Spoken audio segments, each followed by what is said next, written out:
Article 29 basically 29 और 30 दो ही article हैं जो माइनॉरिटीज के प्रोटेक्शन के बारे में बात करते हैं। अब आप ये सोचेंगे एक बार कि स्पेशल माइनॉरिटीज के लिए, जनरल के लिए नहीं है, ठीक। यानी आप ये समझे कि जनरल को सारे फंडामेंटल राइट में माइनॉरिटी तो इंक्लूड है ही है, जितने भी हैं, लेकिन माइनॉरिटीज के लिए स्पेशली तो फंडामेंटल राइट रखे गए। क्यों रखे गए? कुछ सोच के रखा गया होगा, क्योंकि भाई और किसी को तो स्पेशल ट्रीटमेंट नहीं दिया है ना फंडामेंटल राइट ने। सबको बोला है कि एब्सेंस ऑफ प्रिविलेज या वो रिजर्वेशन वगैरह एक अलग चीज है, लेकिन कोई आर्टिकल डेडिकेट नहीं किया है। एक्सेप्शन में दिया है, आर्टिकल डेडिकेट नहीं किया है, लेकिन माइनॉरिटीज के लिए, माइनॉरिटी प्रोटेक्शन के लिए आपको आर्टिकल 29 और 30 दिया है। यानी कि कुछ सोच के ही दिया होगा। आप बताइए क्या समझते हैं क्यों दिया गया होगा इसका आर्टिकल? सोच के बताइए रेदा।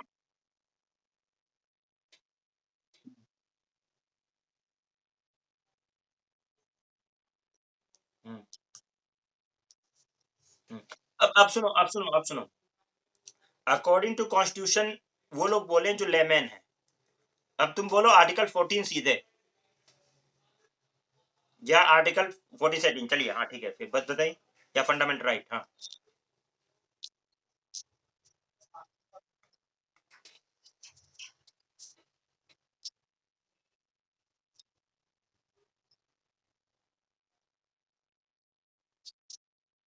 हम्म।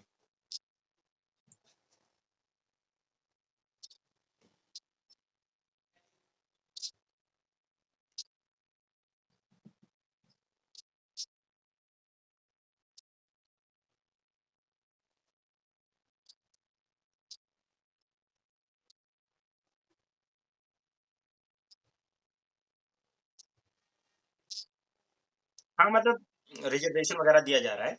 अब बात आती है माइनॉरिटीज के लिए। I am talking about minorities, I am not talking about this SC ST। मैं माइनॉरिटीज के बारे में बात कर रहा हूँ। बैकवर्ड की बात नहीं है, माइनॉरिटीज की बात कर रहा हूँ।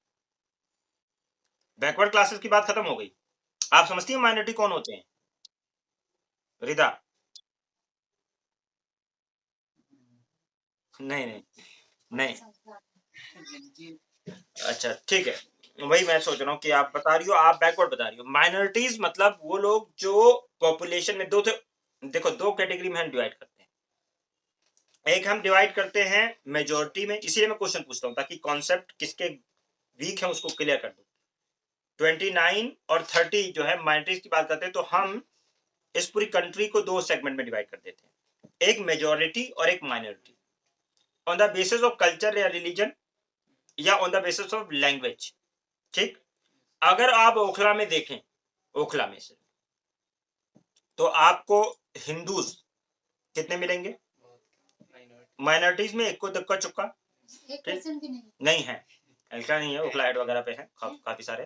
तो मतलब कुछ परसेंट, बहुत रेयर, 10% 5%, ठीक। तो ये इस उनकी संख्या यहाँ पे माइनॉरिटी क्या है? माइनॉरिटी इस एरिया में। पूरी कंट्री में देखा जाए तो मेजोरिटी कौन है? हिंदूज मेजोरिटी में है, रिलीजन के हिसाब से, रिलीजन एंड कल्चर के हिसाब से। कल्चर मतलब रिलीजन भी आ गया, ठीक है। तो वो क्या है? मेजोरिटी में है, लेकिन मुस्लिम्स माइनॉरिटीज में। और मुस्लिम ही नहीं, और दूसरे रिलीजन जो जिनकी संख्या कम है, Jain, Buddhist, Sikh, Parsi, Christian, juice, ये सब इंडिया में पाए जाते हैं, लेकिन बहुत ही कम संख्या में। मुस्लिम सबसे बड़ी मेजोरिटी, ठीक है। आफ्टर मतलब माइनॉरिटीज में सबसे बड़ी जो माइनॉरिटी है वो कौन है? मुस्लिम। माइनॉरिटी में सबसे बड़ी मेजोरिटी है, मतलब समझो, ठीक है, ओके। तो ये माइनॉरिटी होती है। तो मुस्लिम्स के लिए, क्रिश्चियंस के लिए, जूस के लिए, स्पेशली इन लोगों के लिए माइनॉरिटीज के ये दो आर्टिकल हैं, क्योंकि इनका जब मेजोरिटी होती है, जहां पे आपको पता है कि जहां पे डेमोक्रेसी होगा वहां पे वोटिंग होगा, और वोटिंग जिसका ज्यादा उसकी सरकार। तो हमेशा सरकार किसकी बनेगी? मेजोरिटी के हिसाब से।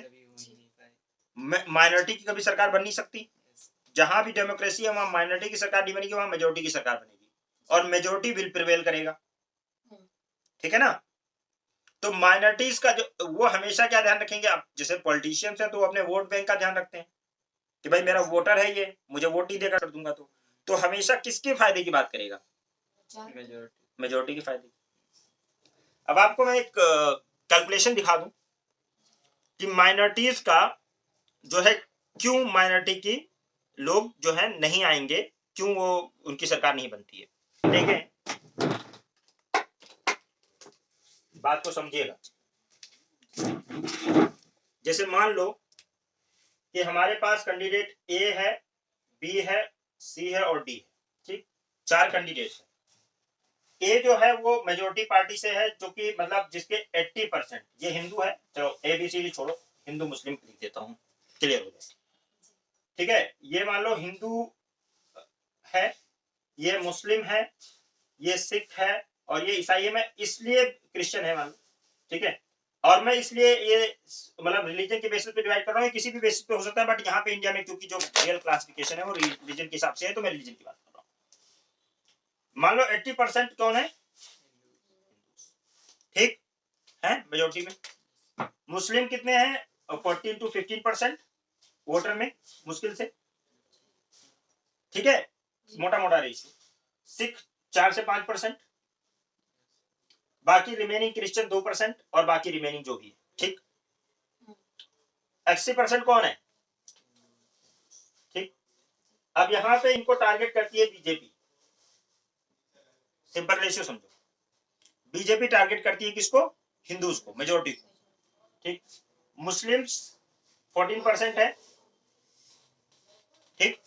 अब ये टारगेट करती है और मुस्लिम्स की बुराई करना शुरू करती है, माइनॉरिटीज का। जैसे वहां पे हिटलर ने किया था जूस की बुराई करना, कि जूस की वजह से सारे करप्शन है, सारी दिक्कतें हैं, सारा वो है जर्मनी के अंदर जब उसको प्रोसिक्यूट करना था जूस को, ठीक है, क्रिश्चियन मेजोरिटी थी। मुस्लिम्स को कहते हैं ये गंदे होते हैं या बुरे होते हैं, इन्होंने पूरे देश को चौपट कर रखा है, या जो भी है, व्हाटएवर, गाय के नाम पर, किसी भी नाम पर, इनको इनके अंदर कमियां निकालनी है। और इससे क्या होगा कि इसमें से कुछ लोगों को इन्फ्लुएंस करना है जो एक तरफा वोट डालें इस नाम पर, इनसे नफरत करें और एक तरफा वोट डालें किसको, और सारे लोग क्या उनकी बात मान लेंगे, नहीं मानेंगे। मैं कहता हूं सिर्फ 20% लोगों को ये पोलराइज कर ले जाए। कितने लोगों को, 20%, ठीक है। बाकी 60% इनकी बात नहीं मान रहे। 20% एक तरफा वोट किसको देंगे, मुस्लिम्स के 2 कैंडिडेट खड़े कर दिए, ठीक।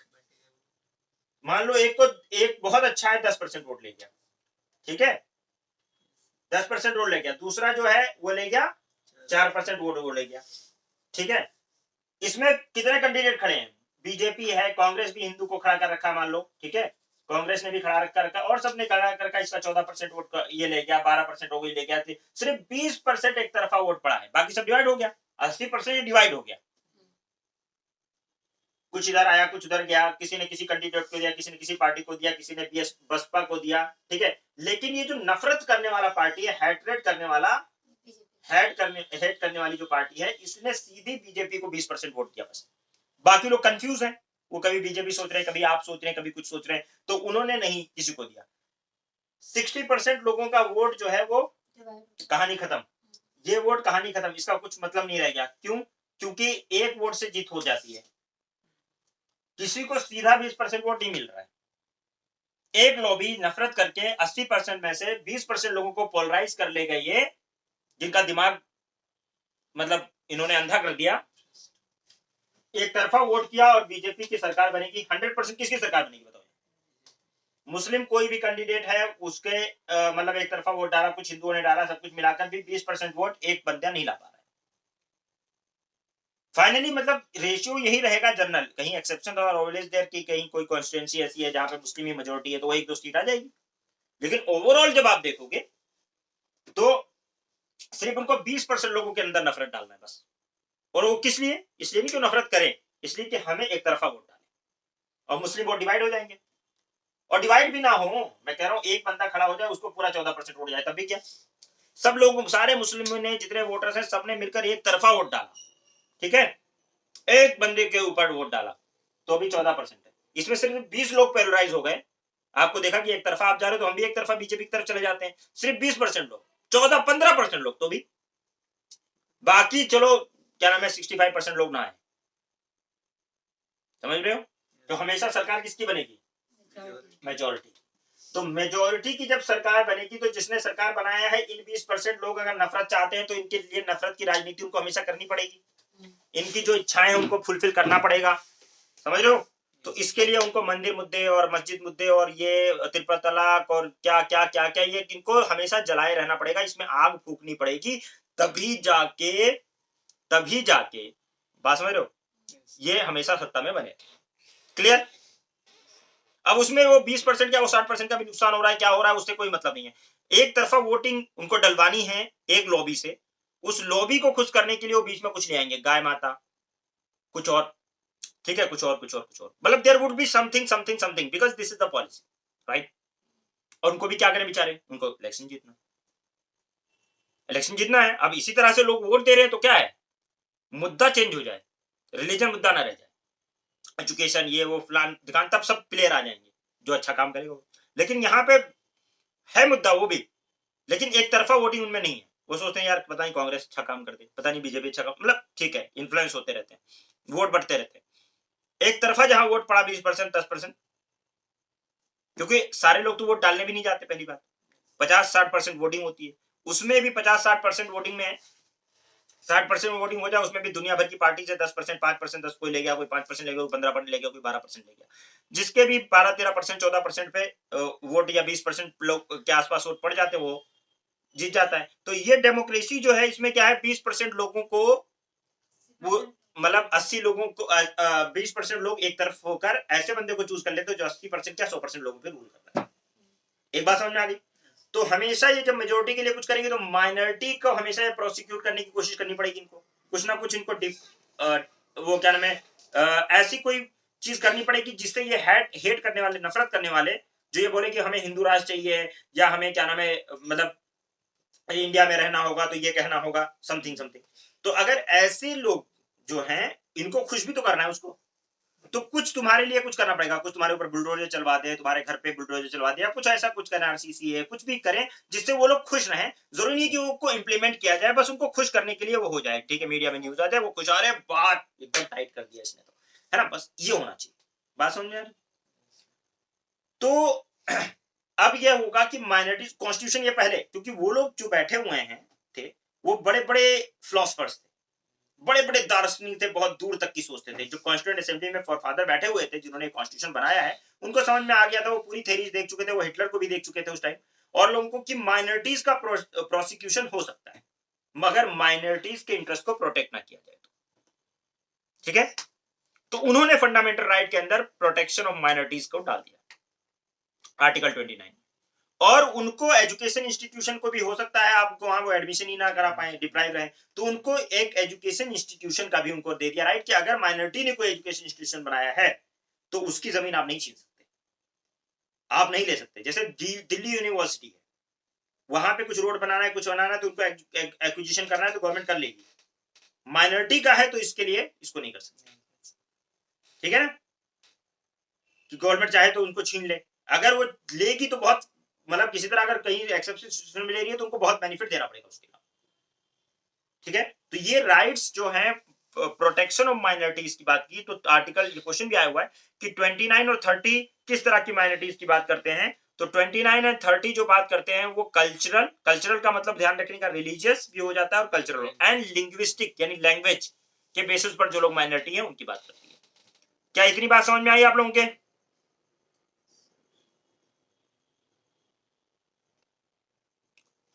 समझ में आया?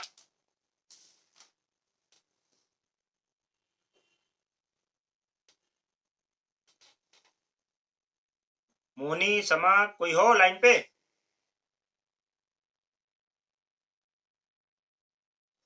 सब शोर मचा रहे हैं उधर। मोनी देख रही हो क्या, मतलब हो क्या लाइन पे?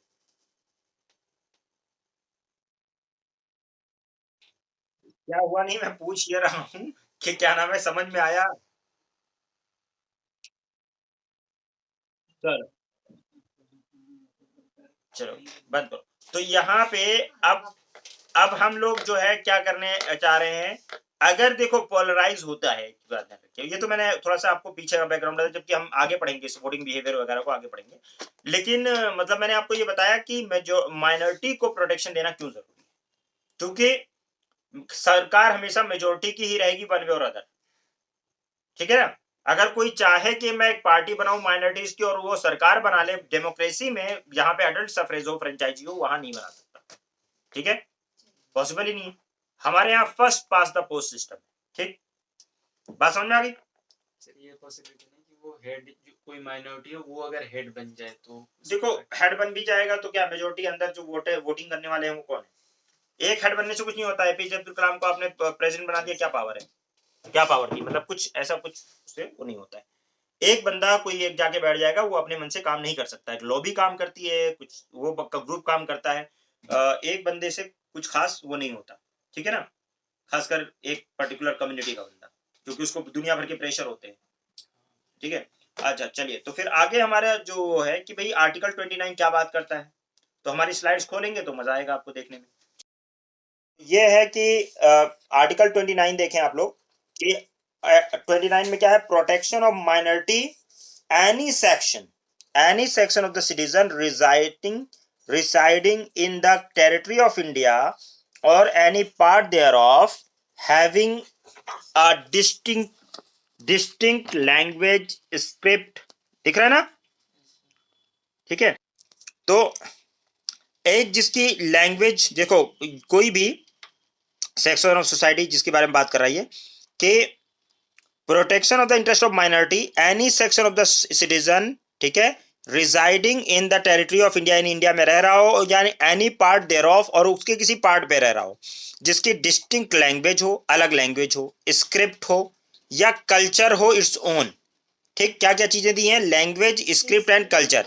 अब यूपीएससी प्री का क्वेश्चन है कि अभी रिसेंट आया है कि आर्टिकल 29 जो है वो किस टाइप की माइनॉरिटी की बात करता है, क्या रिलीजियस माइनॉरिटी या cultural minority, religious minority and linguistic minority, सबकी बात करता है। तो यस, कल्चर के अंदर रिलीजन भी आ जाता है, जबकि रिलीजन यहाँ पे नहीं लिखा हुआ है, ठीक है, लेकिन कल्चर रिलीजन आता है, इसलिए आप ध्यान रखिए कि ये दोनों को प्रोटेक्ट करता है, रिलीजियस माइनॉरिटीज को भी प्रोटेक्ट करता है और लिंग्विस्टिक माइनॉरिटी पे को भी प्रोटेक्ट करता है, ठीक है।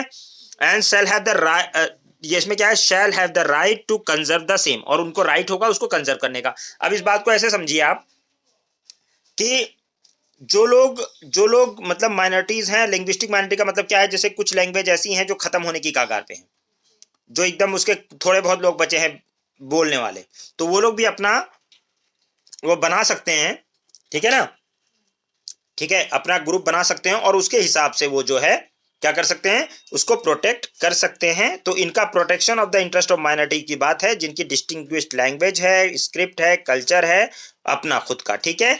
उसके बाद में आता है no citizen shall be denied admission into any education institution maintain by the state and receive aid out of the state fund on ground only of the religion, race, caste, language और any of them, ठीक है। कोई education institution है जिसे government वो हो रही है, तो कई बार ऐसा हो सकता है कि भाई कोई माइनॉरिटीज को बोल दिया जाए कि आप इस रिलीजन के हो, हम तुम्हें एडमिशन नहीं देंगे, आप इस ये लैंग्वेज बोलते हो, आपको एडमिशन नहीं देंगे। तो आप रिलीजन, रेस, कास्ट, लैंग्वेज और इनमें से किसी बिना पे, अब यहां पे देखिए आर्टिकल 29 में ये क्वेश्चन पूछा हुआ है, क्वेश्चन कैसे पूछा हुआ है कि जैसे इसने डाल दिया कि नो सिटीजन, ऐसे डाल दिया, क्लॉज 2 डाल दिया, no citizen shall be denied admission in any education institution maintained by the state receiving aid out of the state fund on the ground only of the religion, race, caste, language or any of them। इसको देख के आपको ये अगर article 29 ना लिखा रहे तो आप कैसे आइडेंटिफाई करोगे कि आर्टिकल 29 सब क्लॉज 2 है, तो आप यहां पे ध्यान रखिएगा religion, race, caste, language word है। अब वहां पे आर्टिकल 15 में क्या है, religion, race, caste, sex, place of birth, तो ये वर्ड्स को ध्यान रखिएगा। और यहां पे एडमिशन एजुकेशन इंस्टीट्यूशन में देने की बात है, ठीक है, ओके, समझ में आ गई बात। अब पॉलिटिकल स्पीचेस में लोग बोलते नहीं है कि मैं, देखो एक होता है रिप्रेजेंटेशन ऑफ पीपल एक्ट 1951, क्या होता है, ये बहुत इंपॉर्टेंट एक्ट है। आपको पता है ये एक्ट ऐसा एक्ट है जिसको आप पढ़ेंगे आगे, इलेक्शंस में के जितने भी मशीनरी है जो भी बात करता है इलेक्शन के बारे में खासकर, वो रिप्रेजेंटेशन ऑफ पीपल एक्ट के तहत बात की जाती है। ठीक है, कि इलेक्शन कैसे होगा, क्या चीज होगी। उसके अंदर एक सेक्शन होता है सेक्शन 123 ऑफ आरपी, क्या नाम है आपका, RP act, representation of people act. कौन सा सेक्शन ऑफ आरपी, क्या नाम है किसका, रिप्रेजेंटेशन ऑफ पीपल एक्ट। यहां पे मैंने मेंशन नहीं किया सेक्शन, लेकिन ये करप्ट प्रैक्टिसेस के बारे में बात करता है। जरा एक बार सर्च करें आप, डालिए section 123 of representation of people act.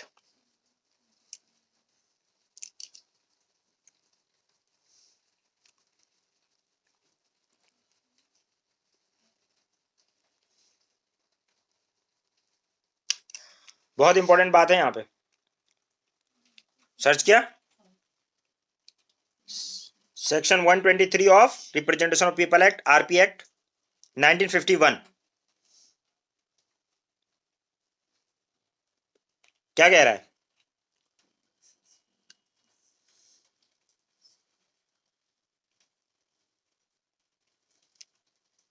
क्या नाम, रिदा सर्च किया, क्या कह रहा है।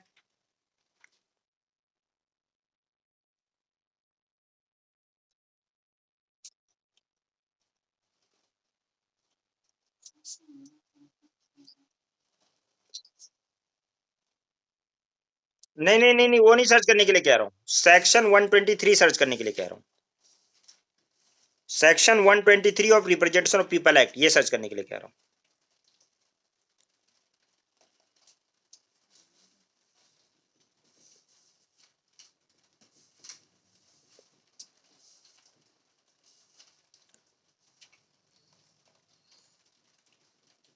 Section 123 of RP act, representation of people act.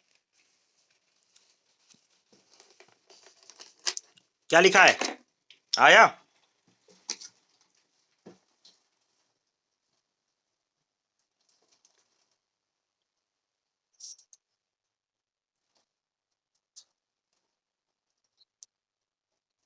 ये करप्ट प्रैक्टिस वर्ड को अंडरलाइन कर लो और लिख लो अपनी कॉपी में, बुक में। यहां पे मैंने इसमें भी मार्क कर दिया है, ठीक है। करप्ट प्रैक्टिस मैंने पहले ही मार्क कर रखा है, इसमें देखिए आप, लिखा हुआ है, इसमें डाल लीजिए section 123 of representation of people act 1951। ठीक है, ये करप्ट प्रैक्टिसेस की बात करता है। क्या बोला इसने, पढ़ना दोबारा, क्या नाम है लड़की, अरे रिदा पढ़ो।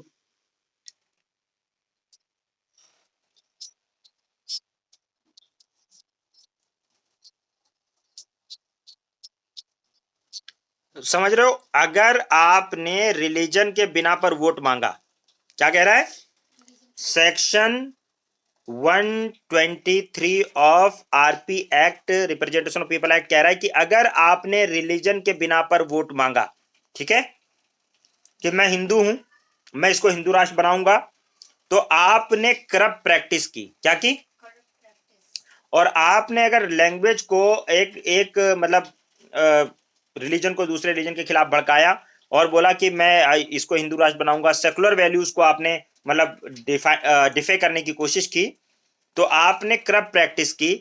और ये जो है करप्ट प्रैक्टिस अगर आप करते हुए पाए जाते हो तो आपकी जो मेंबरशिप है वो भी जा सकती है रिप्रेजेंटेशन ऑफ पीपल एक्ट के तहत, आप एमपी भी नहीं रह जाओगे। बात समझ में आ गई।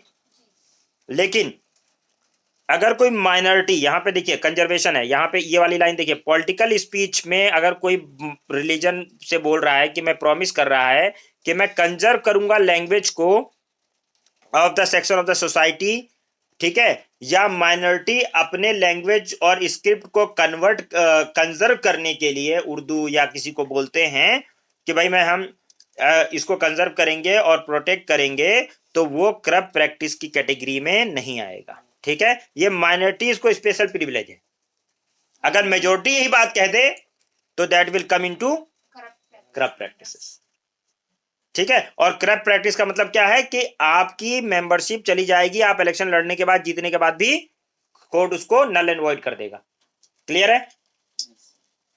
यहाँ पे मुझे सेक्शन मेंशन कर देना चाहिए था, तो आप लोग मेंशन कर लो, मैंने नहीं किया है, उसमें दिमाग में नहीं रहा होगा, क्योंकि section 123 of representation of people act ये करप्ट प्रैक्टिस के बारे में बात करता है और बताता है अगर आप हेड स्पीच देते हो, किसी रिलीजन के खिलाफ किसी को भड़काते हो या कुछ, तो वो आपका हेड प्रैक्टिसेस में आएगा। लेकिन माइनॉरिटी कंजर्व कर सकता है, खासकर लैंग्वेज वाले, कि अपनी लैंग्वेज या स्क्रिप्ट जिसकी अपनी है तो वो प्रोटेक्ट करने की अगर बात करते हैं तो ये करप्ट प्रैक्टिस में नहीं जाएगा। आर्टिकल 29 ग्रांट करता है both religious minority as well as linguistic minority. इतना आप याद रखिएगा क्योंकि एग्जाम में क्वेश्चन आया हुआ है। क्या है कि लिंग्विस्टिक और cultural minority, linguistic and religious minority दोनों को प्रोटेक्ट करता है आर्टिकल 29। क्या आपको मेरी बात समझ में आई है?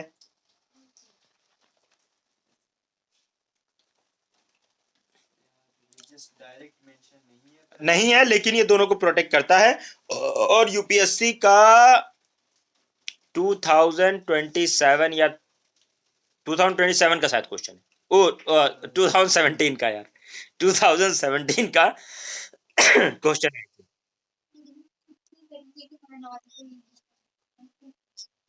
नहीं, प्राइम मिनिस्टर ने कब बोला हिंदू राष्ट्र बनाना है? प्राइम मिनिस्टर ने कभी नहीं बोला हिंदू राष्ट्र बनाना है, समर्थक बोलते हैं। देखो कोई भी, मैं आपको एक बात बता रहा हूं, सुनिए, आरएसएस इलेक्शन क्यों नहीं लड़ सकता है? आरएसएस खुद भी तो इलेक्शन लड़ सकता है ना। आरएसएस इलेक्शन नहीं लड़ सकता है, पता है क्यों? क्योंकि आरएसएस ने अपने आप को हिंदू आइडियोलॉजी को समर्पित कर रखा है, ठीक? तो उसका एक मतलब एक तरफ रिलीजन को लेकर वो बाइज्ड है, वो अपने आप को सेकुलर घोषित नहीं करता है, ठीक? और जब भी कोई पॉलिटिकल पार्टी रजिस्टर्ड होती है रिप्रेजेंटेशन ऑफ पीपल एक्ट के तहत, तो उसको अपने आप को सेकुलर घोषित करना पड़ता है और बोलना पड़ता है कि हाँ भाई हम पार्टी सेकुलर है और ये कॉन्स्टिट्यूशन के किसी भी उसका सेकुलरिज्म या किसी भी बेसिक स्ट्रक्चर का वायलेशन नहीं करेगी या कॉन्स्टिट्यूशन का वायलेशन नहीं करेगी, ठीक है? अब सेकुलरिज्म एसआर बोमई में क्या कहा कि it's a basic structure of the constitution, तो कॉन्स्टिट्यूशन का बहुत इंपॉर्टेंट फैक्ट है। और अगर आप कह रहे हो कि हम सेकुलर नहीं हो, आप एक रिलीजन को लेकर बात कर रहे हो, तो आप पॉलिटिकल पार्टी रजिस्टर्ड ही नहीं होगी। इसीलिए आरएसएस खुद नहीं इलेक्शन लड़ती है, बीजेपी ने अपने आप को डिक्लेयर किया है कि हम क्या हैं, सेकुलर हैं। वो अलग बात है, they are align more towards Hinduism, लेकिन उनको अपने आप को सेकुलर ही घोषित करना पड़ेगा, then only they can registered as a party, as a political party. Are you getting? हाँ, तो वो सेकुलर अपने आप को बताते हैं। और बाकी अगर कोई भी, अब वो केस चलते रहते हैं, उनके ऊपर एफआईआर कर भी दो, केस चलता रहता है, बात ये है। लेकिन कानून के हिसाब से अब तो बहुत सारी गलतियां होती है, लेकिन कानून जो है वो क्या कहता है, मैं आपको वो पढ़ा रहा हूं, प्रैक्टिकली तो इसका बहुत वायलेशन है, लेकिन हेड स्पीच लोग देते हैं और उनके ऊपर कोई कार्रवाई नहीं होती। ये एक एग्जीक्यूटिव मैथड है कि कानून को इंप्लीमेंट नहीं किया जा रहा है, जैसे कहते हैं ना कि कानून बनते ही तोड़ने के लिए है ना, तो वो ये चीज करते हैं। अदरवाइज अगर आप देखें तो कानून तो यही है कि अगर किसी ने रिलीजन के नाम पर दो ग्रुप में हेट्रेड फैलाया, रिलीजन के नाम पर वोट मांगा, तो ये करप्ट प्रैक्टिस में आएगा, उसकी सीट छीन जाएगी, ठीक है? और कोई भी जो कॉन्स्टिट्यूशनल पोस्ट होल्ड करता है उसको उस पोस्ट, वो सारी पोस्ट सेकुलर हैं, सारी कॉन्स्टिट्यूशनल पोस्ट जो कॉन्स्टिट्यूशन के हैं या नॉन कॉन्स्टिट्यूशनल जो गवर्नमेंट के अंडर में पोस्ट हैं, वो सारी सेकुलर पोस्ट की कैटेगरी में आती हैं। और उसमें कोई भी ये घोषित नहीं कर सकता ये पोस्ट सिर्फ हिंदू रिलीजन को मिलेगा या सिख को मिलेगा या ईसाई को मिलेगा या मुस्लिम को मिलेगा, राइट? तो कोई भी होल्ड कर सकता है, फाइन। तो आर्टिकल 30 अब आ जाइए, right of minorities to establish and administer education institution, ठीक? सारे माइनॉरिटीज को, ऑल माइनॉरिटीज, यहां बात कर दीजिए, all minorities whether based on the religion और language shall have right to establish and administer education institution of their choice. उनको अधिकार है कि वो अपने चॉइस का एजुकेशन इंस्टीट्यूशन इस्टेब्लिश कर सकते हैं, ठीक है? Okay. In making any law providing for the compulsory acquisition of the property, अगर compulsory acquisition of the property की जरूरत है, education institution establish by and administer the minorities. अगर देखिए, अगर गवर्नमेंट को लगता है कि यार उस प्रॉपर्टी जहां पे एजुकेशन इंस्टीट्यूशन मार्टी का बना है उसका उनको कंपल्सरी एक्विजिशन करना है, तो इन्होंने क्या लिखा है उसमें, क्या करना पड़ेगा? In clause state shall ensure that the amount fixed by determined under such law for acquisition of such property in such would not restrict और abrogate the right and guaranteed under this clause. यहां पे ये ध्यान रखना है कि ऐसे तो आप प्रॉपर्टी ले नहीं सकते, पहली बात, ठीक है, माइनॉरिटी एजुकेशन इंस्टीट्यूशन की।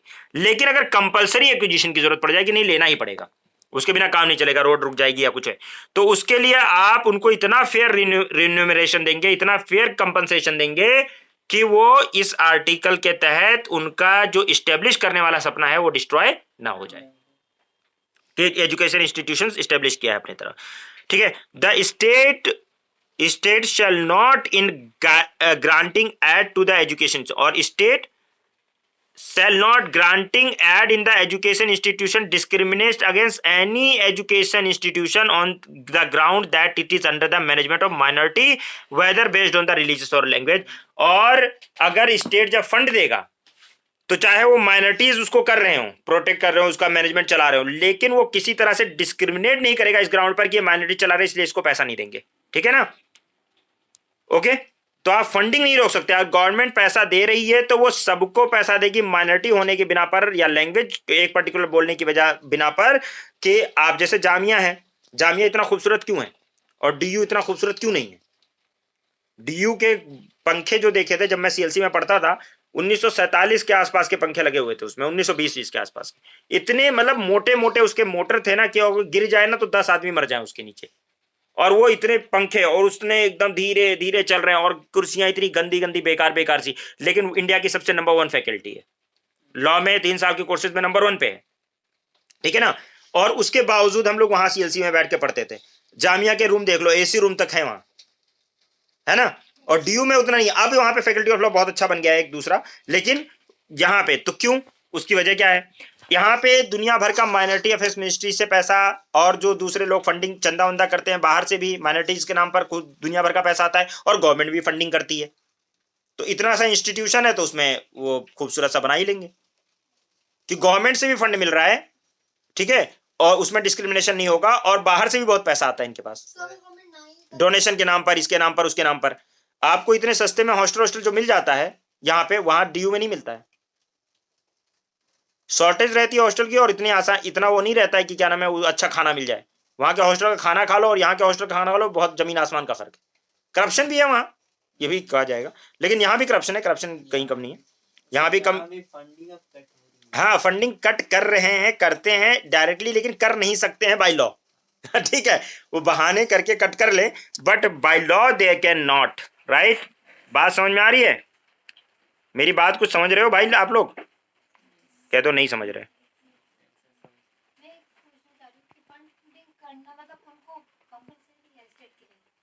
भाई अगर आप सारे यूनिवर्सिटीज को दे रहे हो, सेंट्रल यूनिवर्सिटी का रिकॉग्निशन है, सारी यूनिवर्सिटी को यूनिवर्सिटी ग्रांट कमीशन का मतलब क्या है? ग्रांट देने के लिए तो बनी है, तो वो यूनिवर्सिटी ऐसी चल जाएगी क्या? फ्री में पढ़ाएगी? मेरा 3,000 रुपये फीस लेती थी डीयू लॉ कराने के मुझे, और वहां पे वो 24 लाख रुपए ले रहे हैं, 25 लाख रुपए ले रहे हैं। कौन? जिंदल फिंदल वाले, ठीक है, जितने भी अमेठी समेटी है 4-5 लाख रुपए ये लेते हैं साल के। अब वो मुझे 3,000 रुपए में लॉ करा रहा है 2 साल का, और ऊपर से उसमें किताबें भी दे रहा है 1,500 रुपए की, वो जो रखी हुई है सारी, और प्लस जीटीसी पास दे रहा है और फैसिलिटी लाइब्रेरी दे रहा है। तो वो मेरे पैसे से थोड़ी ना चल रहा है 3,000 रुपए से, वो तो ओवरऑल उसको गवर्नमेंट फंडिंग कर रही है, तो चल रहा है, ठीक है ना। एग्जाम निकाल लो तो फिर सस्ते में पढ़ाई कर लो, नहीं तो फिर जाओ महंगे में पढ़ो। नहीं तो लॉ करने के लिए लोग कई लाख रुपए लगाते हैं, फिर भी नहीं होता। और अच्छे इंस्टीट्यूट, और टैग में 10 डिग्रियां उनकी ला के रख दो, 1 डिग्री मेरी ला दो, मेरी डिग्री भारी है क्योंकि सीएलसी की डिग्री है, वो आईआईटी है, मतलब लॉ का तो आईआईटी है ना वो। तो ये बात समझने की है कि यहाँ पे आईआईटी मतलब माइनॉरिटी एजुकेशन इंस्टीट्यूशन जो हैं, ठीक है, माइनॉरिटी एजुकेशन इंस्टीट्यूशन जो हैं उनको भी फंडिंग करते टाइम आप डिस्क्रिमिनेट नहीं करोगे। अगर सबकी फंडिंग हो रही है तो उनकी भी फंडिंग होगी। क्या बात समझ में आ गई? Okay. However, the term minority has not been, अच्छा इसमें the protection under Article 30 is confined only minority, religious and linguistic minority and does not extend any section of the citizen। और ये जो आर्टिकल 30 के अंदर है ये सिर्फ माइनॉरिटी के लिए है, 2 तरह के, religious minority and linguistic minority. बाकी किसी और सेक्शन के लिए ये नहीं है, बाकी और सिटीजन जैसे SC OBC इनके लिए नहीं है, ये सब सिर्फ माइनॉरिटीज के लिए है, राइट। और ये टर्म जो है माइनॉरिटी कहीं डिफाइन नहीं है, कॉन्स्टिट्यूशन में कहीं पे भी डिफाइन नहीं है। लेकिन कुछ, अब जब कोई चीज डिफाइन नहीं होती तो कौन डिफाइन करता है फिर उसको?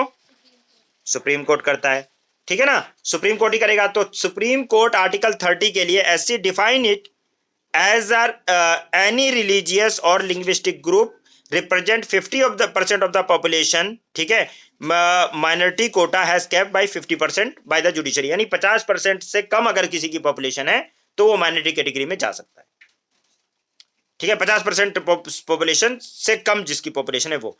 और इसके अलावा एक केस हुआ था secretary of Malankara Syrian Catholic college versus T Joseph, 2007 का केस है। इसके अंदर इन्होंने बात की है कि right of minority to establish an administrate education institution of their choice comprise the following right. इसके अंदर क्या क्या राइट होता है, अगर आप इस्टेब्लिश कर रहे हो और मैनेज कर रहे हो तो क्या क्या आप कर सकते हो, चूज कर सकते हो गवर्निंग बॉडी, फाउंडर इंस्टीट्यूशन का जिसका फेथ और कॉन्फिडेंस हो कि ये सही से मैनेज करेगा, यानी अपना फाउंडर खुद चूज कर, मतलब ये जो है गवर्निंग बॉडी फाउंडर्स खुद चूज कर सकते हैं कि कौन चलाएगा। To appoint teaching staff, staff headmaster principal ये सब खुद, नॉन टीचिंग स्टाफ ये सब खुद ड्यूटी पे लगा सकते हैं, ठीक है। एलिजिबल जो कैंडिडेट हैं, स्टूडेंट्स हैं, उनके चॉइस के लिए उनका fee structure reasonable fee structure के बेसिस पर उनको एडमिशन दे सकते हैं, ठीक है। और प्रॉपर्टी और एसेट बेनिफिट ऑफ इंस्टीट्यूशन का यूज करना, ये सारा किसके अंदर आता है, आर्टिकल 30 में। मैनेज द रिलीजियस अफेयर्स जो है वो मैनेज द रिलीजियस इंस्टीट्यूशन जो है उसमें secretary of Malankara Syrian Catholic college versus T Joseph, याद कर लीजिएगा। इस केस के अंदर ये बोला था कि आप अपने हिसाब का डायरेक्टर रखिए, मतलब गवर्निंग बॉडी रखिए, आप अपने हिसाब से टीचर और प्रिंसिपल और हेडमास्टर वगैरह अपॉइंट करिए, नॉन टीचिंग स्टाफ भी अपॉइंट कर सकते हैं, ठीक है। और उसके अलावा जो है आप एलिजिबल जो कैंडिडेट है उनको जो भी उनके चॉइस के हिसाब से रीजनेबल फी स्ट्रक्चर पे एडमिशन दे सकते हैं। और उसके अलावा प्रॉपर्टी जो है उसको इंस्टीट्यूशन के बेनिफिट, उसके लिए अपनी कम्युनिटी के बेनिफिट के लिए प्रॉपर्टी को यूज किया जा सकता है, मतलब प्रॉपर्टी को यूज कर सकते हैं उनको प्रमोट करने के लिए। तो ये आर्टिकल 30 के अंदर है, ये क्लियर कर दिया कि आप सारा कर सकते हैं, आप अपॉइंटमेंट वगैरह सब कुछ कर सकते हैं, अधिकार आपको है, इसमें गवर्नमेंट इंटरफेयर नॉर्मली नहीं करेगी, ठीक है। बात समझ में आ गई, इसीलिए तो ज्यादा करप्शन है, कोई एग्जाम तो होता नहीं, जबरदस्ती कर, बस अपने हिसाब से कर लेते हैं।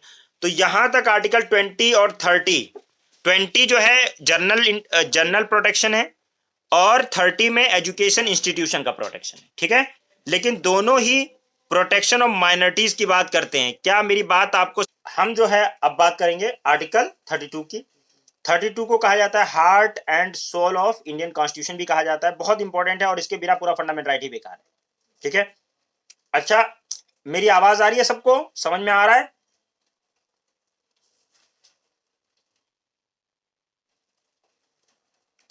मोनी, अच्छा। Fundamental right part 3 of Indian constitution, article 12 to 35 हमने बात की।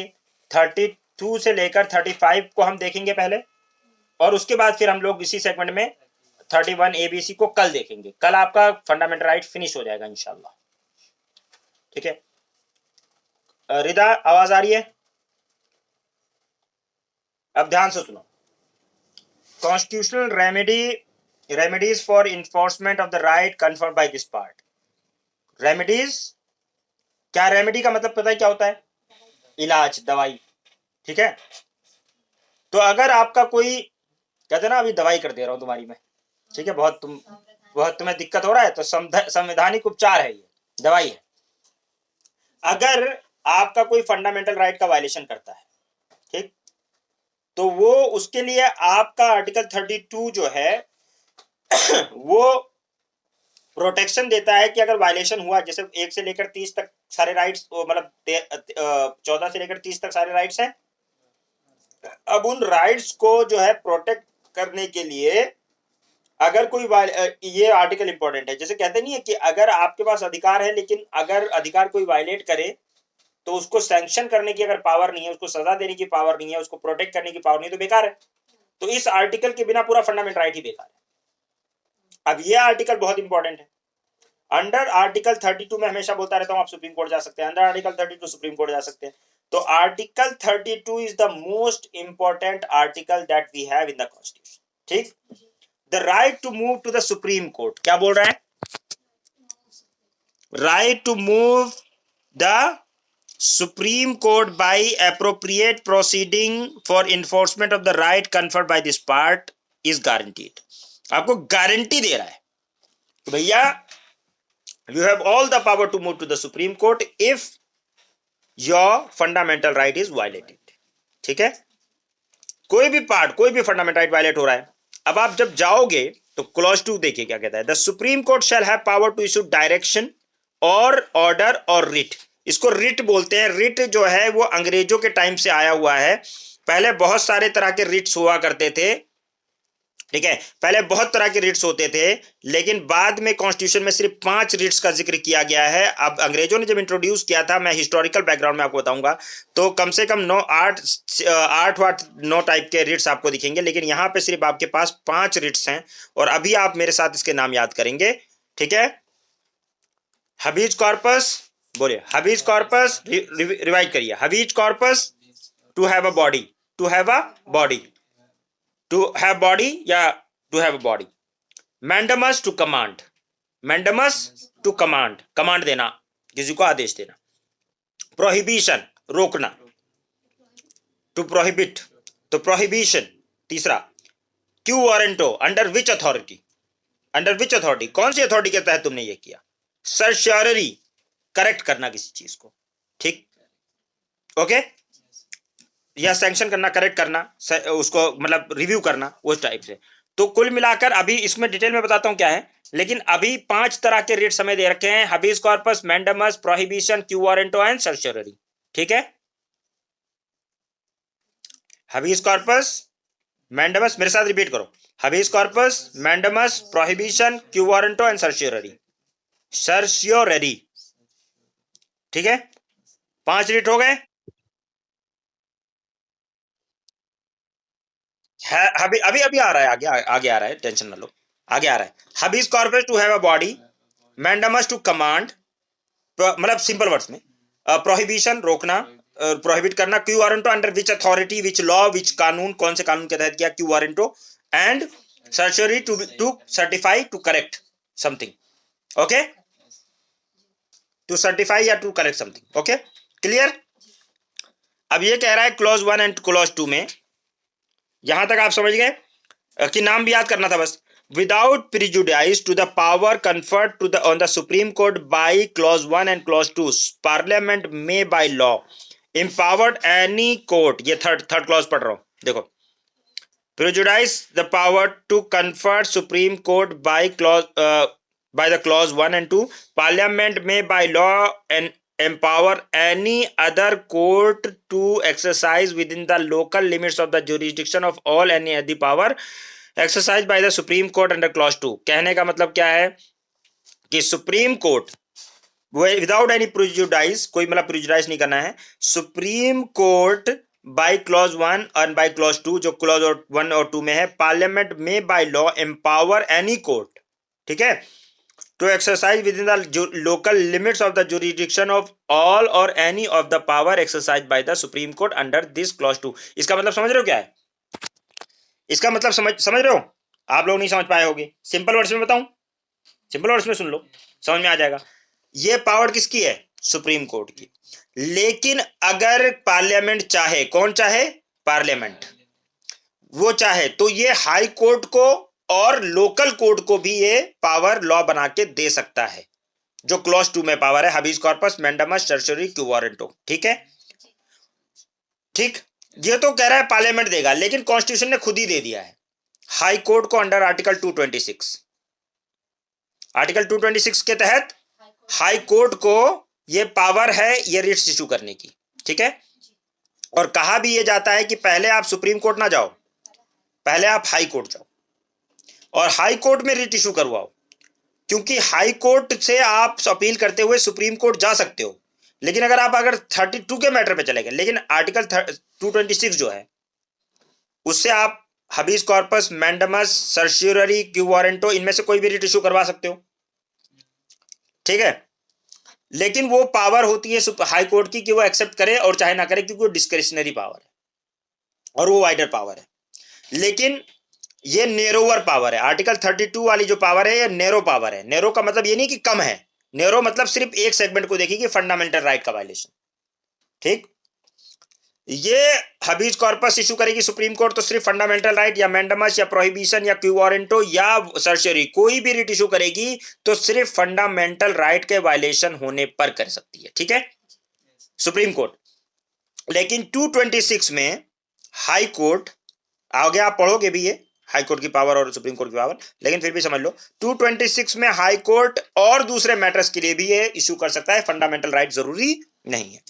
तो इसका स्कोप जो है वो वाइडर है, किसका, हाई कोर्ट का, ठीक है। लेकिन इसका मतलब ये नहीं कि पावरफुल है, वाइडर होना मतलब ज्यादा चीजें कवर कर सकता है, ठीक है। और ये सिर्फ फंडामेंटल राइट के केस में होगा, क्योंकि और आर्टिकल 226 के बेसिस पर अगर आप जा रहे हो तो आपको ये मना भी कर सकता है कि भैया मैं नहीं ले रहा आपका केस, हाई कोर्ट, ठीक है। कौन मना कर देगा, हाई कोर्ट मना कर सकता है, क्योंकि ये डिस्क्रेशन है इसकी कि वो चाहे तो मना कर दे। लेकिन अगर आप अंडर आर्टिकल 32 जाते हो और क्लेम करते हो कि ये मेरा फंडामेंटल राइट का वायलेशन है, क्योंकि article 32 itself is a fundamental right, तो सुप्रीम कोर्ट डिनाई नहीं कर सकता कि मैं केस नहीं लूंगा। गेटिंग, एक ये बात भी है। बात समझ में आ रही है, कुछ समझ में आया भाई, नहीं समझ में आया, नहीं आया ना, देखो नहीं नहीं आ रहा, चलो ठीक है, दोबारा समझो, दोबारा समझो। देखो ऐसा है कि आर्टिकल 30, देखो तुम्हारे अब सिंपल लैंग्वेज में समझते जाओ। ऐसा है यार, रुक जाओ, मेरी शक्ल देखो तो समझ में आएगा। आपको कॉन्स्टिट्यूशन ने दे दिया फंडामेंटल राइट, ठीक, बात समझ रहे हो, बोलो हाँ, तब पढ़ाऊंगा आगे। सुप्रीम कोर्ट ने दे दिया फंडामेंटल राइट, ठीक, मैंने तुम्हें दे दिया ये कॉफ्टल, ये टॉफी रख लो, ये टॉफी तुम्हारी फंडामेंटल राइट है, ठीक, एक बची है, ये खांसी की दवा, ये राइट है। अब इसको दरक्षा ने या किसी ने भी मतलब छीन लिया, तो तुम्हारा फंडामेंटल राइट का वायलेशन हुआ कि नहीं हुआ, हुआ, ठीक। अब मैं हूं सुप्रीम कोर्ट और तुम हो हाई कोर्ट, तुम नहीं हो हाई कोर्ट, मान लो कि मैंने किसी और को भी हाई कोर्ट यहां भी बना रखा, मतलब उसे लोअर कोई, अच्छा चलो मान लो इसी को बना दिया, क्या नाम है, क्या नाम इसका, नदीम को बना दिया हाई कोर्ट है ये, ठीक। हम दोनों के पास अथॉरिटी है कि हम इसको डांट सकते हैं, इससे छीन सकते हैं, मार सकते हैं, ठीक है। ये टॉफी लेकर भाग गई तुम्हारा, तुमने क्लेम किया, तुम पहले क्लेम करो हाई कोर्ट के पास जाकर, कर सकती हो, उसका आर्टिकल है 226। आप हाई कोर्ट से जाके कहो सर ऐसा है ना कि मेरा फंडामेंटल राइट का वायलेशन हुआ है, मेरा वो छीन कर लेकर भाग गई है, उसको मुझे दिलवा दो। अगर उसको लगता है कि हाँ मैं दिलवा सकता हूं, ठीक है, समझ में आ रहा है, तो वो भी ऑर्डर कर सकता है हाई कोर्ट की भाई ले जा, बुलाओ इसको पकड़ो है, दे उसकी टॉफी, ठीक, रेट इशू करा दिया। इसको लगता है कि नहीं है, मेरे पहुंच के बाहर की बात है, तुम्हारा फंडामेंटल राइट का वायलेशन हो तो सुप्रीम कोर्ट चले जाओ तुम, ठीक, अगर ये फंडामेंटल राइट है तो सुप्रीम कोर्ट चले जाओ। अब आप मेरे पास आ जाते हो अंडर आर्टिकल 32, उसने मना क्यों कर दिया, क्योंकि वो उसका डिस्क्रिशनरी पावर है और वो फंडामेंटल राइट आर्टिकल 226 नहीं है, तो मना भी कर सकता है। मेरे पास आए तो मैं मना नहीं करूंगा, मैं कहूंगा हाँ यार मैंने गारंटी ली है कि मैं तुम्हें, गारंटी ली है कि मैं तुम्हें फंडामेंटल राइट दिलवाऊंगा, मैं बुलाऊंगा, 2-3 झापड़ इसके लगाऊंगा और बोलूंगा देश की टॉपी, ठीक है ना। क्या किया, कमांड किया, पहले बुलाया हबीज कॉर्पस इधर आ, कमांड मैंडमस कमांड दिया, धड़, ठीक है, कमांड दिया कि दे इसको टॉपी, ठीक है, मैंडमस यानी रिट इशू कर दिया, ठीक है, तो कमांड दिया इसको करना पड़ेगा, तो ये हो गया। तो ये पार्लियामेंट वैसे तो सुप्रीम कोर्ट के पास ही पावर है और high court under article 226 power है habeas corpus mandamus certiorari quo warrant को इशू करने का, ये ऑर्डर है जिनमें इशू करते हैं, ये आगे बताऊंगा। लेकिन इसको चाहे तो पार्लियामेंट लॉ बनाकर लोअर कोर्ट को भी दे सकता है कि तुम लोग भी मैंडमस इशू कर दो, सर्जरी इशू कर दो, प्रोहिबिशन इशू कर दो, ठीक है, यानी लोअर कोर्ट मतलब डिस्ट्रिक्ट कोर्ट वगैरह को भी उनकी लोकल ज्यूरिसडिक्शन में, यानी कि सबके लिए इशू कर रहे हो आप, डिस्ट्रिक्ट कोर्ट हो तो अपनी डिस्ट्रिक्ट के लिए इशू कर सकते हो अगर पार्लियामेंट चाहे, लेकिन पार्लियामेंट ऐसा किया नहीं, तो ऐसा कोई कानून अभी है नहीं। सिर्फ कॉन्स्टिट्यूशन के अंदर 2 कानून है रिट इशू करने की, या तो हाई कोर्ट करेगा या तो सुप्रीम कोर्ट करेगा, सुप्रीम कोर्ट अंडर आर्टिकल 32 करेगा और हाई कोर्ट अंडर आर्टिकल 226 करेगा। क्या अभी भी नहीं समझ में आया, शकल देख के समझ में आ जाती है बात है नहीं, आ जाए। तो ऐसे अगर आपका फंडामेंटल राइट का वायलेशन हुआ है तो you can go to the supreme court directly under article 32, लेकिन कहते हैं ना कि बड़ा भाई होकर घर में तो पहले पापा से बात ना करो, क्योंकि फाइनल अथॉरिटी अगर पापा ने मना कर दिया तो फिर आपकी कहानी खत्म, अब भाई भी कुछ नहीं कर पाएगा। तो पहले भाई से बात कर लो, हो सकता है भाई ही काम सॉल्व कर दे, यानी हाई कोर्ट कर दे, है ना। और अगर भाई, बड़ा भाई बात नहीं सुन रहा, वो भी नहीं सुन रहा है, वो कहेगा यार देख मैं तो उसको मार पीट नहीं सकता, क्योंकि तू तो समझती है इतनी पावर तो है नहीं मेरे पास, तो तू जा सुप्रीम कोर्ट के पास चले जा, पापा के पास चले। अब पापा के पास गए तो उसने 32 के दिया, तो उसने दबा दबा के मारा है, ठीक है, नहीं समझे। और वो बाप है तो मना भी नहीं कर सकता कि नहीं भैया मैं नहीं करूंगा, तो बाप को सुप्रीम कोर्ट मान लो, बाप है मना नहीं कर सकता, औलाद हो तुम उसकी कैसे मना करेगा, उसको तो कुछ करना ही पड़ेगा इंतजाम, है कि नहीं। अब बताओ, अब भी नहीं समझ में आया, नहीं एक बार और समझाऊं। क्लॉज 3 तक सबको समझ में आ गया, पहले ये बता दो मुझे, समझ में आ गया कि भाई लोकल जुरिस्डिक्शन में लोअर कोर्ट भी चाहे पार्लियामेंट तो उनको पावर दे सकता है कि वो फंडामेंटल राइट, क्लॉज 1 मतलब फंडामेंटल राइट के लिए, और क्लॉज 2 मतलब habeas corpus mandamus certiorari warranto prohibition issue कर सकते हैं। क्या बात समझ में आ गई। क्लॉज 3 क्या नाम है रिदा। 4th क्लॉज देखें, right guaranteed by this article shall not be suspended except or otherwise for this except or otherwise provided for by this constitution। यानी कि इसमें जो गारंटी दी गई है ये या तो कॉन्स्टिट्यूशन कहेगा तभी आप सस्पेंड कर सकते हो, नॉर्मल सिचुएशन में तो आप सस्पेंड नहीं कर सकते, you can not suspend it, ठीक है। या तो सुप्रीम खुद ही कॉन्स्टिट्यूशन ही कहते कि भाई सस्पेंड कर दो, अदरवाइज आप चाहो कि कोई गवर्नमेंट आए और बोले यार मैं तो सस्पेंड कर रहा हूं तुम्हारा फंडामेंटल राइट, तुम नहीं जा सकते सुप्रीम कोर्ट, तो तुम्हारी औकात है, कॉन्स्टिट्यूशन की औकात है, ठीक है ना। नोबडी, जब तक कि मतलब इसमें है ना कि जब तक कि हाँ कानून बना के वो कर सकता है, लेकिन सस्पेंड नहीं कर सकता है, सिचुएशन दे सकता है कि इन सिचुएशन में आप नहीं जा सकते, ठीक है, क्लियर है। अब स्कोप क्या है, टाइप ऑफ रिट और स्कोप क्या है, तो आर्टिकल 32 ऑफ इंडियन कॉन्स्टिट्यूशन, 32 देख रहे हो, article 32 of Indian constitution and article for supreme court और हाई कोर्ट के लिए article 226 can issue writs habeas corpus mandamus prohibition certiorari quo warranto, ठीक है, क्लियर। तो the writ jurisdiction of the supreme court in respect to this is narrower than the high court. ये exam में question आया हुआ है, किसका narrow है, सुप्रीम कोर्ट का, मैंने पहले बोल दिया।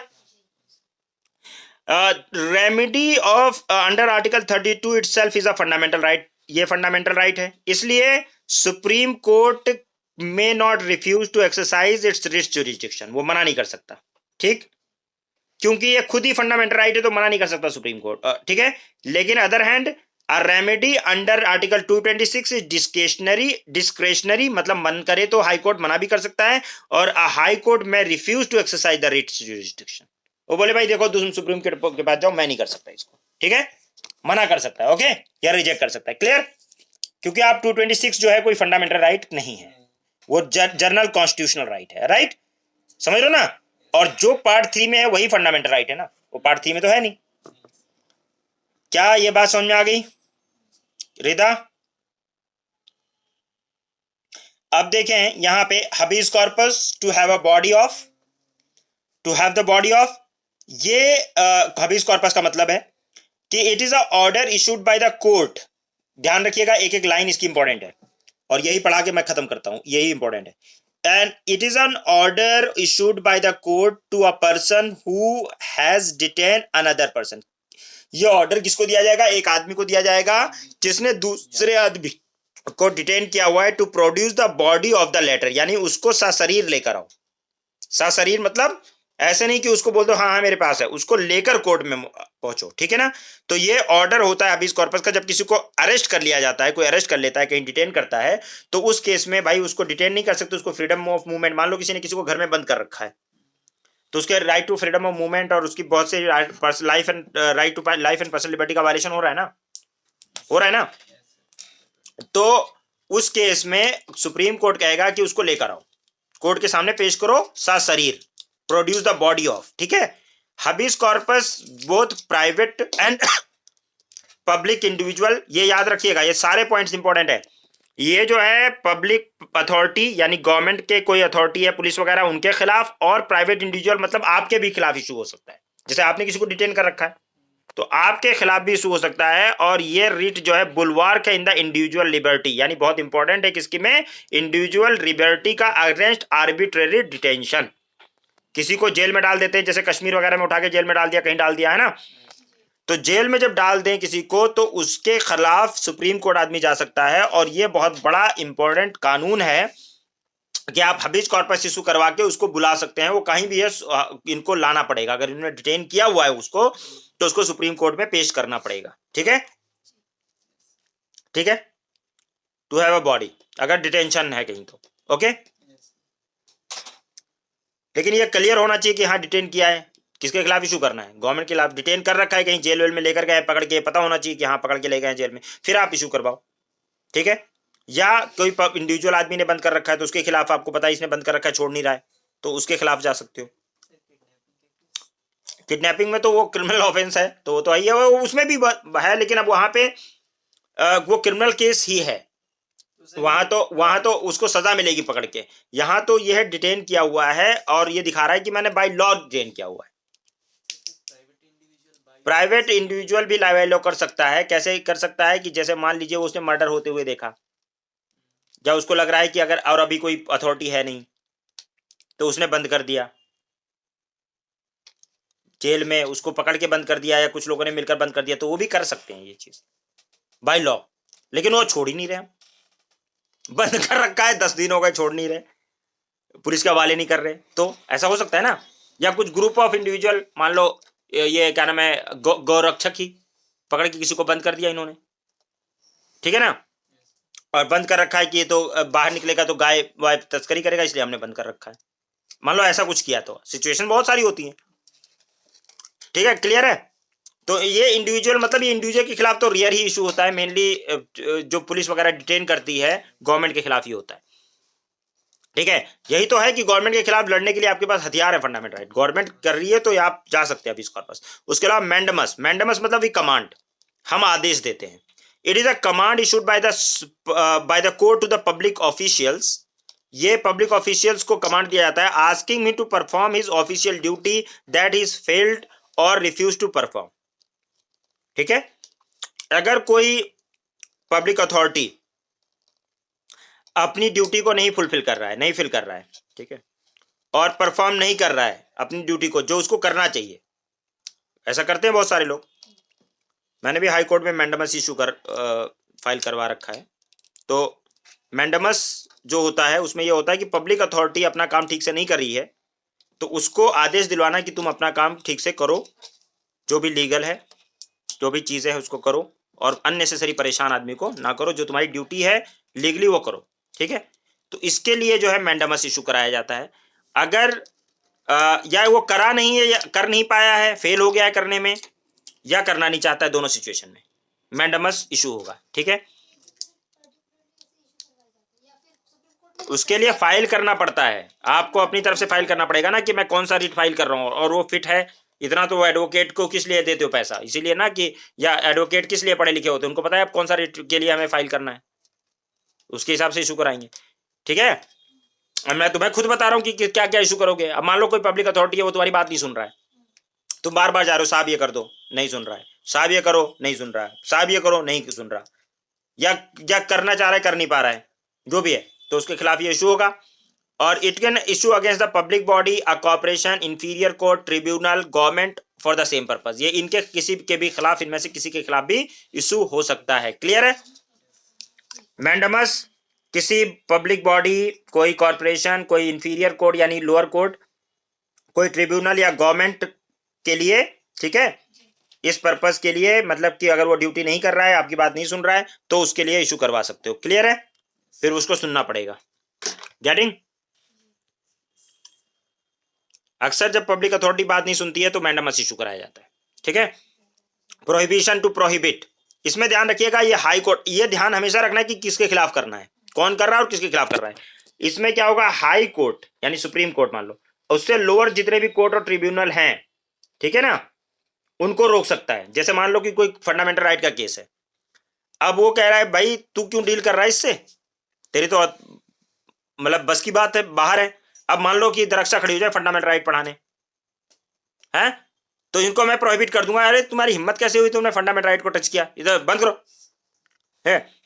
The writ of prohibition can be issued only against judicial and quasi judicial authority, ठीक है।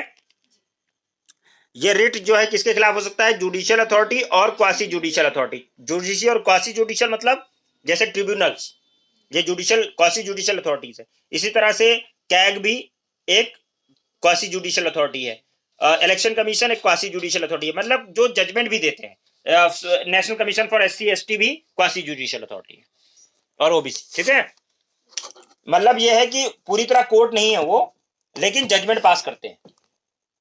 जैसे कि अगर मान लो कोई एससी एसटी का केस है, उनका वायलेशन हुआ नहीं हुआ, इसके लिए judgment SC ST national commission भी करता है। इलेक्शन के मैटर्स को जो है कौन डिसाइड करता है, इलेक्शन कमीशन करता है, तो वो भी क्वासी जुडिशियल अथॉरिटी का फंक्शन कर रहे हैं। तो यानी या तो वो जुडिशरी होगा, उसके खिलाफ प्रोहिबिशन इशू होगा, या तो क्वासी जुडिशियल, ठीक है। यानी जो फैसला करने वाले तुमको रोकेंगे, ठीक है, कि आप ऐसा नहीं कर सकते। It is available against the administrative authority, legislative authority and private individual और बॉडी। ये एडमिनिस्ट्रेटिव अथॉरिटीज के खिलाफ भी है। It is not available, sorry, it is not available against, ये किसके खिलाफ नहीं है, एडमिनिस्ट्रेटिव अथॉरिटी, सिर्फ जुडिशियल और क्वासी जुडिशियल अथॉरिटीज के लिए। एडमिनिस्ट्रेटिव अथॉरिटीज के खिलाफ नहीं कर सकते आप प्रोहिबिशन। लेजिस्लेटिव बॉडी जो कानून बनाने वाली उनके खिलाफ भी नहीं कर सकते, और प्राइवेट इंडिविजुअल के खिलाफ भी नहीं कर सकते, ठीक है। सिर्फ ये कोर्ट के लिए, ओके। कोर्ट या जो जजमेंट देने वाले इंस्टीट्यूशन है कि आपको रोक दे सुप्रीम कोर्ट कि आप ये फैसला नहीं कर सकते, ठीक है। अच्छा मान लो वो फैसला कर ही दिया, उन्होंने गए और फैसला कर दिया, और सुप्रीम कोर्ट में बाद में पहुंचा मैटर, ठीक है। तब क्या होगा, तब सर्टियोरी इशू होगा कि टू सर्टिफाई और टू बी इन्फॉर्म्ड, यानी उसको सर्टिफाई कर दिया वो। It is issued by the high court to the lower court or tribunal either to transfer the case pending with the or letter or itself or quash the or to squash the order of the letter in case it issued on the ground of excess of jurisdiction or lack of jurisdiction or error of law। जैसे मैंने बोला कि ये खड़ी हुई, मैंने मना कर दिया प्रोहिबिशन, ठीक। ये कोई मैटर कोई मतलब इन्होंने पढ़ा दिया आधा, 12 आर्टिकल 12 13 14 15 16 सब बता दिया कहानी में, 18 तक बता दिया, ठीक। तो बाकी पेंडिंग है, तो मैंने कहा इधर लाओ मैं पढ़ाऊंगा, और 18 तक जो बढ़ाया है ना उसको मैं क्रॉस करता हूं, हटाओ, ये कुछ नहीं है इसका मतलब, ठीक है, ओके। और अगर मैं उसको सर्टिफाई कर देता हूं, हाँ 18 तक इसने पढ़ाया, ठीक पढ़ाया, लगभग लगभग, उसमें कुछ ऐड कर देता हूं, तो ये भी कर सकते हैं, इसको सर्टिफाई कहते हैं, ठीक है। यानी पहले ही रोक दिया तो प्रोहिबिशन, अगर वो काम चल रहा है उस बीच में पेंडिंग केस को बुला लिया, उसको सर्टिफाई कर दिया या उसको नलिफाई कर दिया और अपने पास ले लिया, तो इसको सर्टियोरी कहेंगे, ठीक है। ये प्रिवेंटिव, जैसे पहला जो प्रोहिबिशन है वो सिर्फ प्रिवेंटिव है, रोकने वाला है। सर्टियोरी जो है वो प्रिवेंटिव भी है और क्यूरेटिव भी है। क्यूरेटिव मतलब करेक्ट करने वाला, यानी ये रोक भी सकता है और करेक्ट भी कर सकता है, ठीक है ना। बात समझ में आ गई ना एग्जाम्पल से। रिदा को समझ में नहीं आया, रिदा समझ में आया, हाँ। तो लाइक प्रोहिबिशन की तरह सर्टियोरी भी जो है वो अगेंस्ट लेजिस्लेटिव बॉडी और प्राइवेट इंडिविजुअल्स वगैरह को नहीं अवेलेबल है, सिर्फ कोर्ट के खिलाफ और ट्रिब्यूनल के खिलाफ है। ट्रिब्यूनल भी एक टाइप का कोर्ट होता है, ठीक है, and quasi judicial bodies, okay. तो दो तो मेनली कोर्ट के लिए हो गए, प्रोहिबिशन एंड सर्टियोरी, इतना तो याद हो गया। क्यू आर हबीज कॉर्पस किसके लिए हो गया, टू हैव अ बॉडी, होगा पब्लिक के लिए भी और पब्लिक के लिए भी और प्राइवेट इंडिविजुअल के लिए भी हो गया। मैंडेमस मेनली पब्लिक अथॉरिटीज के लिए होता है, प्राइवेट इंडिविजुअल के लिए नहीं होता, ठीक है। और उसमें कमांड दिया जाता है। 4 रिट होते हैं याद, 5वां रिट है Q warranto, under which authority, by what authority you have done this. जैसे कोई मान लो कोई किसी ने कोई काम कर दिया, कोई पब्लिक अथॉरिटी है, उसने किसी को मारा पीटा कुछ किया और उसके फंडामेंटल राइट का वायलेशन किया, तो सुप्रीम कोर्ट से पूछा क्यों किया तुमने, कौन सा कानून था जिसका तुमने ऐसे किया, ठीक है। ये इंक्वायर करेगा कि कौन सी लीगलिटी, देखेगा कि तुमने लीगल काम किया, इलीगल किया है।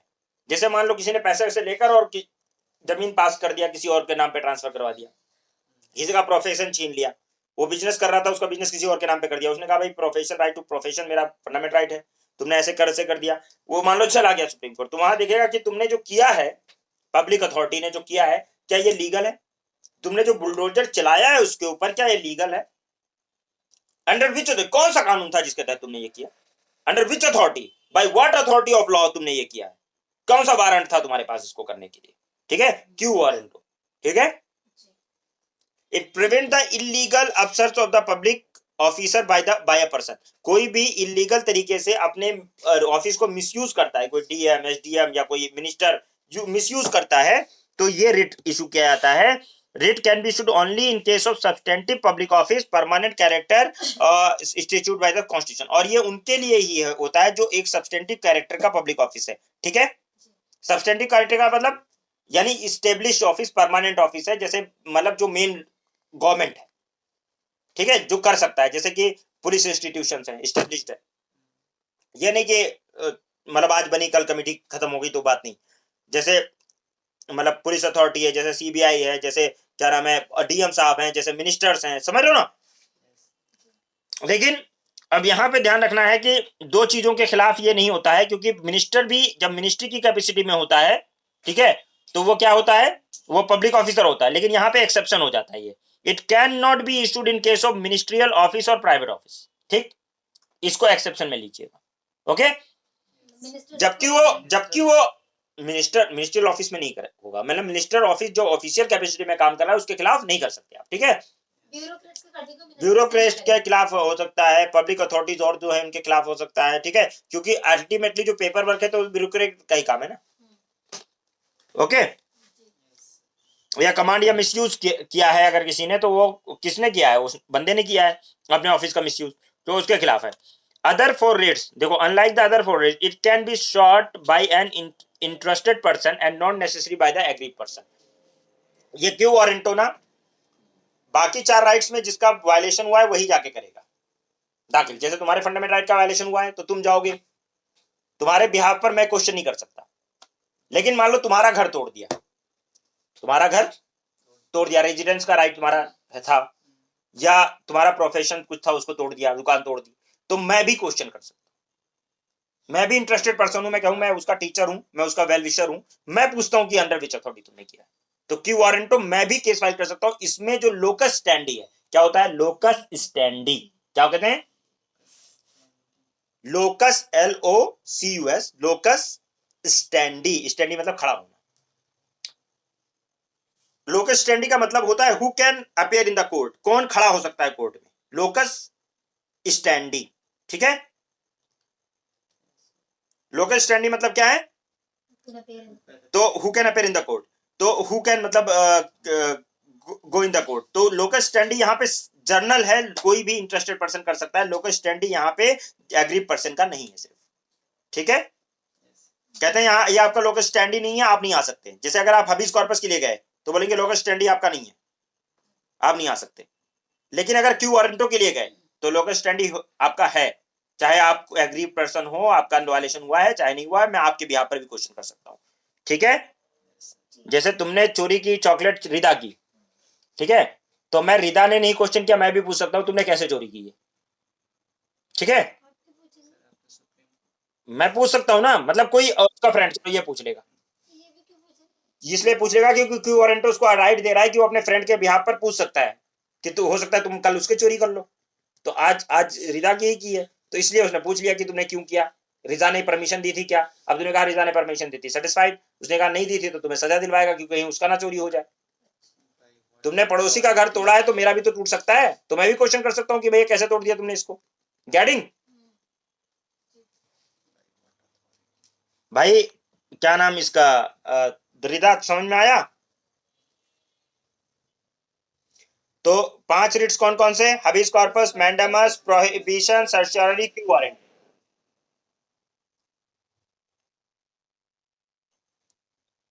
भाई साहब सुप्रीम कोर्ट में जाके ना और कहीं भी जाके जब आप बोलोगे ना habeas corpus, mandamus, certiorari, quo warrant, prohibition है,